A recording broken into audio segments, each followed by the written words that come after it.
well deserved here. It's going to be a rough time for any of the Korean teams who have to meet up against the SPT playing like this at the Eastern Clash. Assuming everyone is fine and goes there, but they've already been confirmed for over a week, so they've had plenty of time for visas, so I assume that's pretty good for them. In fact, all but one team is actually confirmed for Eastern Clash. It's all about the seeding.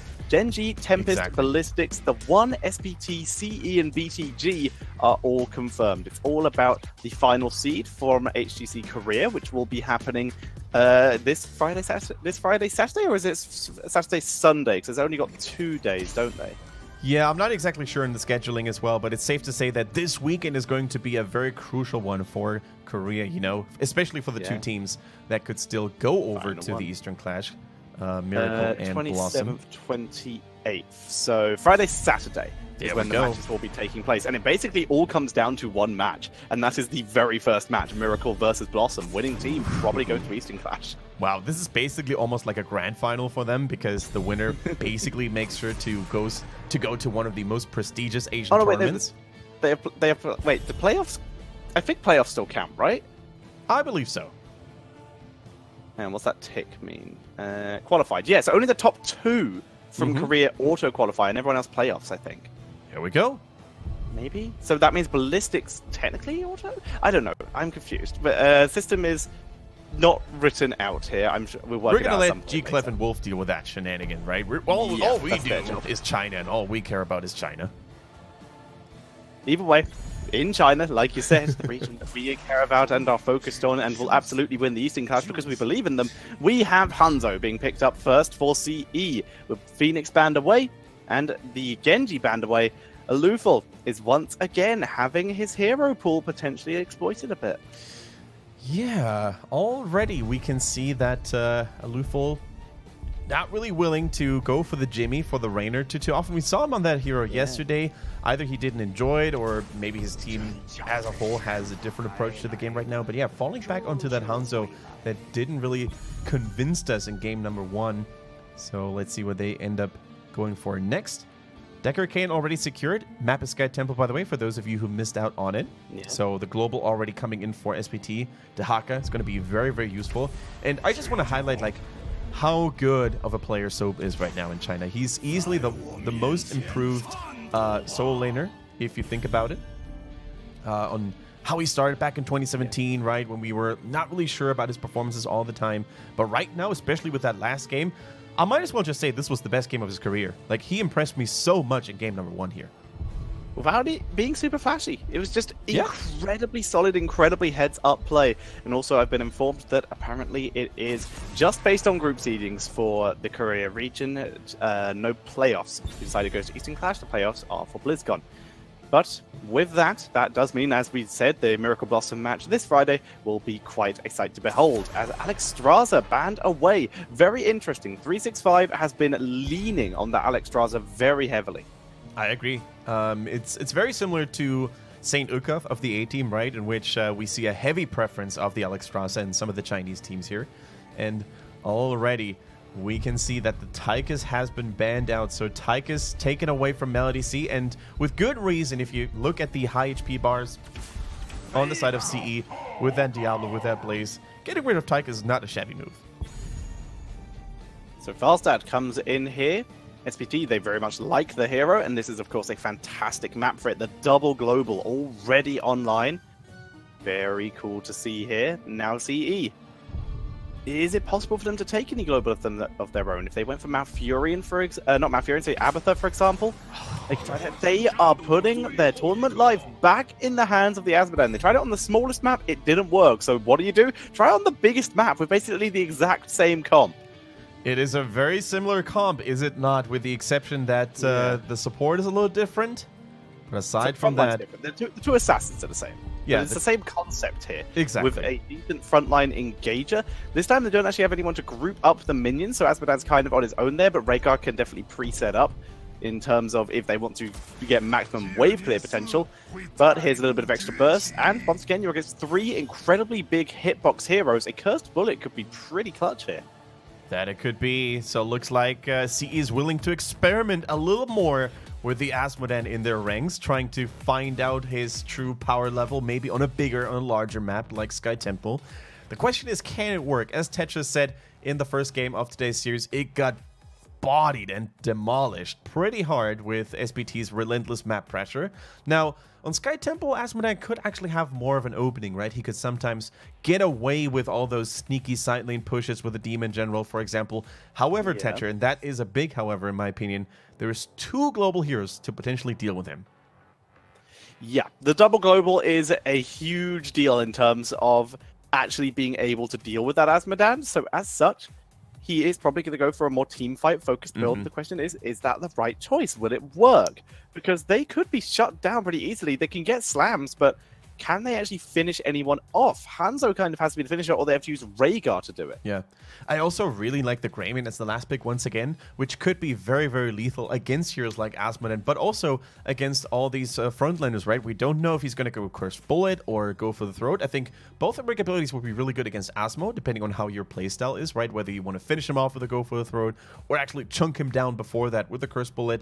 Greymane could also be, you know, very resilient to the damage type that is available for CE, right? It's all about long distance poke. So when Greymane is close to you, neither Hanzo nor Asmodan can actually do much about it. I think you are correct. This is concerning. I am concerned about the ability of CE to bring this back and bring Sasmo to bear. Can they make the win rate of Asmodan in professional play for 1 and 3? Let's see if they can do it as we head into the Sky Temple with, on the left-hand side, 2-0 up in this best of 5. It is Super Perfect Team. And playing for them, Lucky on Greymane, Melody C on Falstad, Misaka on Garrosh, Soap on Dahaka, and ZZH is playing the Deckard K. Facing them currently down 0-2, it is Challenge with a Lufel on Hanzo. Wind is back on Diablo, 365 on the Rhaegar. KTY stole the blaze this time around, and Juyu tries his luck again on that Asmodan. So far, going already for a different build. As you can see, we see a new level 1 talent in the mix. It is the Green Globe, so it's Wrath. Yeah, he tried to be gluttonous. Turns out it did not work. He's a little bit upset about losing, so he's brought out the Wrath as Wind takes a little bit of damage, but tanks through, at least at this early stage. So Asmodan gains some stacks. So Wrath, basic attacks against heroes under 75% health, grant 1 Annihilation. So it's great for actually stacking Annihilation in laning phases, assuming you can drop people low. But now though he takes a little bit of damage, Zuyu, being forced to retreat here, will get out, but only barely. Forced to go back, even grabs the fountain, does not port back to base here. But this is all about getting Asmodan to 200 Annihilation, halfway point off his max Annihilation, because once he does that, then after hitting a hero with the Globe of Annihilation for 4 seconds, his basic attacks will do extra damage equal to the amount of Annihilation he has, which of course, if you're past 200, is at minimum 200 extra damage per auto attack. It can get pretty crazy. Like, I've seen this build in my own games in Hero League, Team League several times, and it was quite threatening, you know, if Asmo makes it past that threshold of the 200 Annihilation. So, you know, with the absence of any blinds, with the absence of any physical armor on the side of SPT, this could become quite scary. Nice dodge here by Juyu onto the Groundbreaker, but against the toss, he won't have that much luck. So once again, first blood going over already to SPT. No stacks if you're dead. This is always the issue. So, what else can we do if we don't have the Asmodan on the board? Turns out they have to rotate 2 people down here to begin clearing that up. They do still get some value out of the camps, but it means they're not doing their own Bruiser camp here, whereas SPT, they've already sent Lucky up. He's going to take a lot of damage, might actually need help here. I think so as well. Deckard Cain should probably get there immediately. Already on the minimap, we can see the support rotating, dropping 1 or 2 potions, and then the Greymane should be back in tip-top condition to continue this. Rhaegar, by the same token, though, trying his own luck to basically get the red bruisers for CE. Can do it, of course, a little bit more safely, I should say, because he has that self-sustain built into his kit. Also took the healing totem, so you can drop that down if you need additional healing during those mercenary fights. And yeah, CE should be fine in terms of mercenaries, but already I think the lanes are more in control of SPT if you look at how much they're pushing in, how much Dahaka has been able to pressure the Asmodan from Juyu again. I'm still kind of concerned just mentally about the Asmodan. Like, everything he does, I look at it and I'm like, is it correct? Because he needs to start stacking, so he needs to lane. What happens when you lane? You get ganked as Asmodan goes down in the bottom lane. Here we go. I mean, he's not mobile. He has no mobility. He needs to be further forward to stack with Wrath. He's being unassisted. It's a dangerous setup here for them that is not working out yet.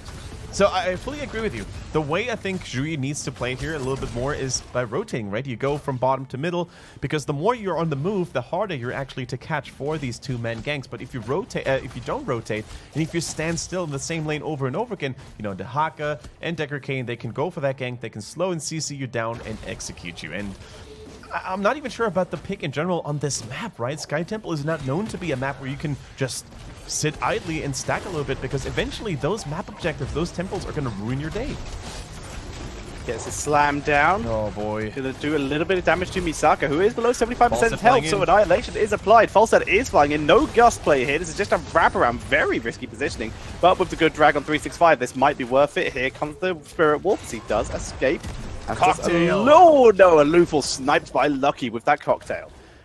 A flashback to 2017 when Greymane was able to get way more kills with those cocktails. And even without those talents, you know, even without the build available, that damage was still enough. And Luful, unfortunately, getting once again manhandled on this Hanzo. This doesn't really seem to be his lucky day on that hero today. It does not. He gets shut down here. As we see, KTY, though, repositions himself in the middle area, continues to pile on the pressure. He, in terms of level 7 talents, is continuing to stick with what he went last time, though. The Bombardment, and level 4 was still the Hellforged Armor. So it's really the level 1 that is the variety here, at least so far. Exactly. Going for those auto attacks rather than, you know, relying all on the globe damage and the cooldown. The Gluttony provided in game number 1. He's going to try to maybe, you know, dish out and deal out a little bit more oomph himself here now. Speaking of engaging on people and dealing damage, Misaka for a moment had to fear of his life there, but already reinforcements are coming in for the SPT squad, and they're going to take care of these mercenaries before they even reach the gates. So once again, it looks like SPT is in full control of this game. We see the Quicksilver Bullets, by the way, on the side of Lucky's Greymane, not going for the Wizened Duelist, which is actually the go-to talent for most Chinese Greymane players. KTY another tongue hits. Dragged. Good Falstad move in here. Blocks the charge away, but the jet propulsion is still enough to save KTY this time. And Falstad nearly goes down. Is forced to back up a bit. Oh, Zhuyi is actually already on the way with that Asmo. Is he going to land that final glow? I don't think it's even trying, or maybe he's used it already. I don't think he knows. Yeah, doesn't know Falstad's there. Falstad took a very interesting rotation to get that port position. Much safer against the Asmo, so it was a good call here. As Asmo re-rotates down. I did not see his stacks. I was not paying attention. That's annoying. Yeah, let's actually keep track of the stacks manually then when we see that notification on the left-hand side of the screen. For now, though, SPT is trying to get some structural value without the temple, which is going to unlock in 20 seconds from now. Melody C, the double global, is just getting in so much experience all the time, while also providing really dangerous flanks with, you know, the Haka burrowing and Falstad flying in. And already with that level 10 Mighty Gust online, this is some pretty hefty boss control, and immediately they're pulling the trigger and they're trying to get this done. CE without level 10, I'm not even sure if they are in the condition to contest this. Yeah, Asmo's not even rotating. Rhaegar's already starting on the temple. They're going to gain some shots from this instead. They give up that boss, taken away very quickly by SPT. But CE, with that, they've been able to soak themselves to level 10. That is correct, and more than 50% of that temple is still, you know, available. So SPT, they're going to blast some laser beams onto that bottom lane as well, supporting the push of that boss already. And that is most certainly going to be the fort falling. Maybe even some heavy pressure being dealt onto the middle there as a result after.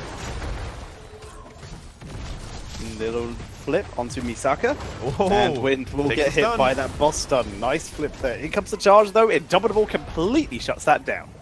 Indomitable does shut it down indeed, and during all of this, though, the Haka wasn't even, you know, participating in that skirmish. He's now trying to get ready, perhaps. But the final shots will go over to CE. I'm not even sure if they are able to get the fountain, to be honest, because I think that bottom lane for SPT, for the most part, had been untouched.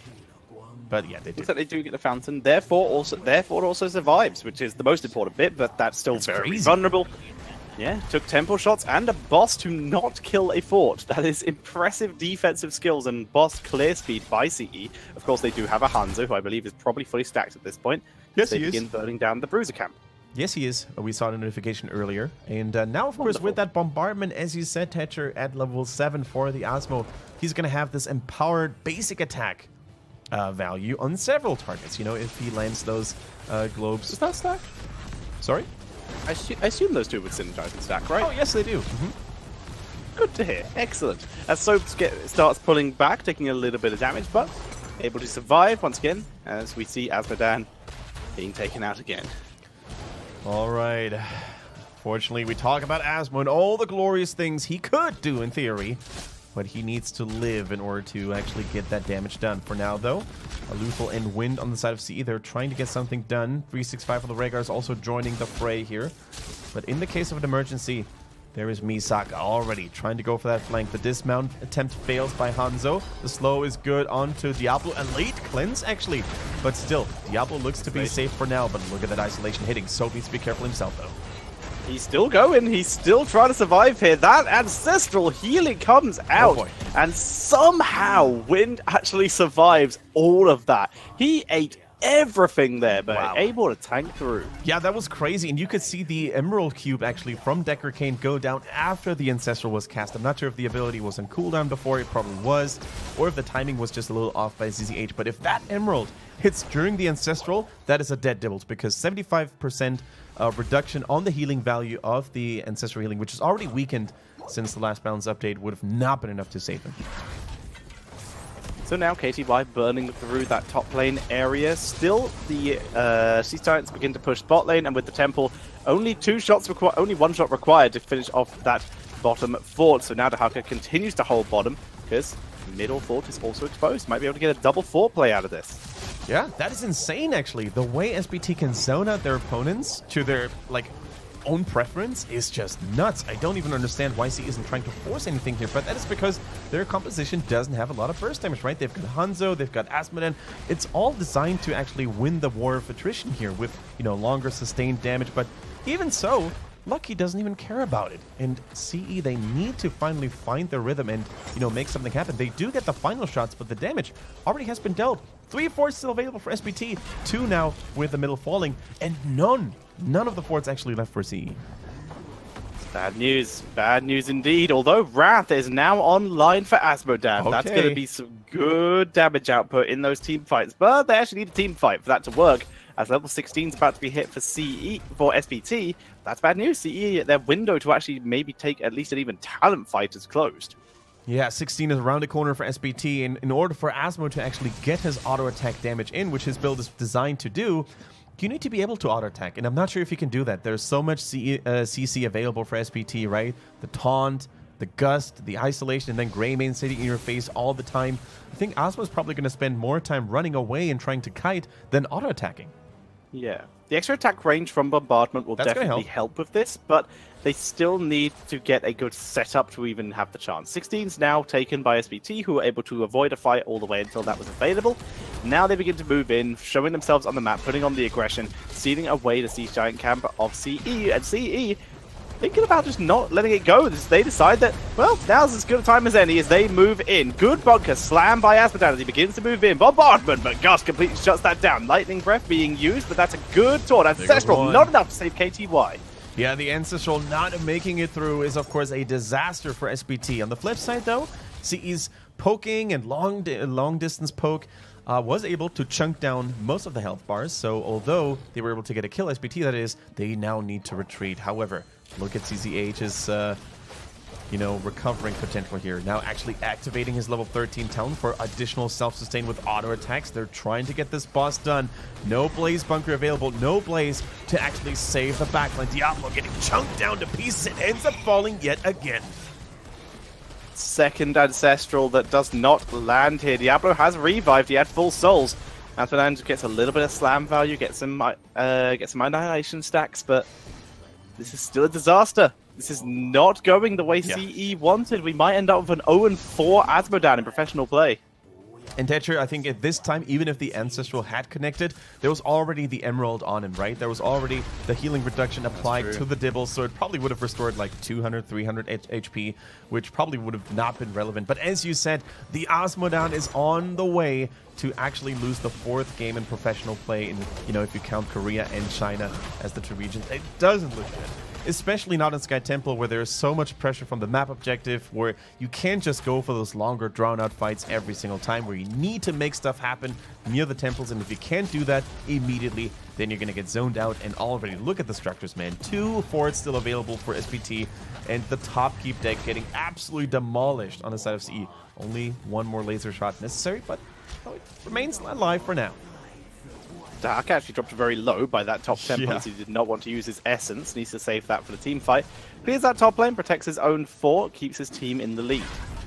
At the very latest, at level 20, if Falstad decides to go Epic Mount, for example, he could most certainly actually just snipe that and backdoor it. However, that keep is going to fall slowly but surely eventually anyways.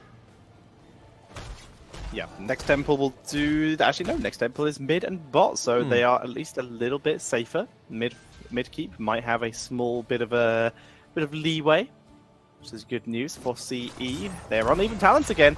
They want to do something. Well, not dying. Step number 1. They tackle into the backline. They actually have everyone here. Isolation is already onto the Greymin, though. They get it with the Dragon Arrow. Lightning Breath is pretty good for the setup here. Asmo laser soap all the way out as Misaka gets stunned up. Can they lock him down? Yes, they can. And that's a double kill picked up by Hanzo. That is a double kill for CE, and it came at the right moment here. Not only is CE able to close out the experience a little bit more, but they can also now apply some map pressure with that Asmodan, right? No longer does he need to worry about the Garrosh. I think it was just reckless positioning overall by SPT, trying to get the Diablo, which is still a tanky Diablo, don't get me wrong. Just because they were able to kill Wind twice in a row, that doesn't mean you can always engage on a Diablo and get away with it, right? So despite the Cursed Bullet, despite all the damage they had available, they paid for it in blood, and especially CCH with that reckless positioning was pretty much burned down by the Lightning Storm immediately. That was very nice, and even with the gorgeous isolation onto Rhaegar in the backline, the healing wasn't required because this time the damage output wasn't enough to burn through Wind in any pace at all. So Garrosh, 3 seconds away, objective 8 seconds away. So now it's going to be all about which lane is prioritized. Looks like SPT, they're happy to wait for Garrosh and then decide then, whereas CE, they, I think, might want to try and make a play onto both, but that's going to be risky because see Asmodan being left alone as everyone else hangs around in the center of the map, working out whether they need to rotate bot, because bot is very vulnerable here. Looks like bot lane is where they're going to rotate to, as they do see SPT showing. They would quite like to fight SPT again pre-level 20. At this point, I would probably focus on the mid-temple if I were SPT and send one of my globals to backdoor that top key, right? You can use the Haka to burrow in, and with that movement speed, he should still be in the vicinity of that mid-temple. So the way that SPT plays is a little riskier, especially if Melody C ends up getting caught with that double stun. Great move there. They burn the Lightning Breath for it, but that's fantastic. We're going to see Asmodan re-grabbing that top watchtower. His team is on the way.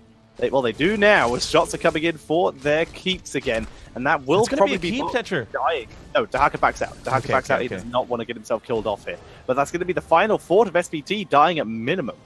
All right, look at that top lane. Look at the bottom lane on the side of CE. Those keeps are so tempting, so juicy, and so weak. However, even with that double global on the side of SPT, they weren't able to backdoor them up to this point. As I said, I would have actually preferred SPT to use their global mobility and, you know, backdoor it in the top lane, then focus on the middle temple. But instead, unfortunately, Falstad was ending up getting caught in the bottom lane. Now, I want to see that cooldown on the boss as well. Shouldn't actually be too long before it respawns now. And with a man advantage, CE might actually try to get it themselves this time. See the final shots coming in. That keep now exposed. All of the front structures killed off. Which means, like you said, if that boss is taken, CE might be able to make a play and push in straight for the first keep of the game. Yeah. But you already mentioned Falstad and Dahaka, both global, which means top keep is always under pressure. All right, level 20 is here, and Falstad is holding to it. He is probably debating right now whether he should go for the Wind Tunnel or the Epic Mount. Epic Mount, of course, would allow them to apply even more global pressure with a lower cooldown on the flight and a quicker casting animation as well. Oh no, speaking of Falstad, Melody C once again ends up falling. This is not the way SPT wants to play this. Why do they keep getting caught over and over again? All they need to do is just maybe just force CE to rotate and defend by flying top. I just don't understand. It's one auto Look attack. at this. I understand. I agree. Looks like they are heading top. They're going to try and grab this keep. This boss is going to be taken. Okay. They're going to attempt a base race here. That could be risky without one of their main damage dealers, but they do have a grey main. We're seeing the rest of We're seeing the rest of CE moving in via the bot lane. Are they going to try and make a port? Are they going to try and... Yeah, it's a base race. They need to port back. You can see they immediately cease their movement and begin to port. Asmodan stays. Oh, the mind games. The bait. But they now know. Okay, no, ZZH committed to the port. Now they know. That's great. That's great by CE. Able to stack their ports. And Garrosh can't teleport because the minions dismounting him. So, or actually interrupting the animation. So if they kill Asmo here, that could be a save. Otherwise, this might be a threatened core for SPT. Sleep Silence is good. They push through. Down goes Greymane with the damage out of the question. Like you said, they pushed through. And CE are gonna be able to take game number... Well, they have Wind Tunnel, actually, so they can maybe try and delay this, but the boss is so healthy. There's the Wind Tunnel, but everyone's still dying. That's game number 3, and CE, they begin to put up a fight. They show up, and Asmodan gets a win in professional play. There we go. The Asmodan win rate has been redeemed, at least partly, and CE is closing the gap here a little bit. 1-2 now only for SPT. In a game, Tetra, I'm going to be brutally honest here. That was theirs to lose. How did it even happen? So many people getting caught by SPT over and over again. I really think CE in a normal game wouldn't have been able to recuperate, but with a little bit of help from their opponents here, playing sloppily, not being map aware. Yeah, that came down to 3 words to me. Falstad face check. I think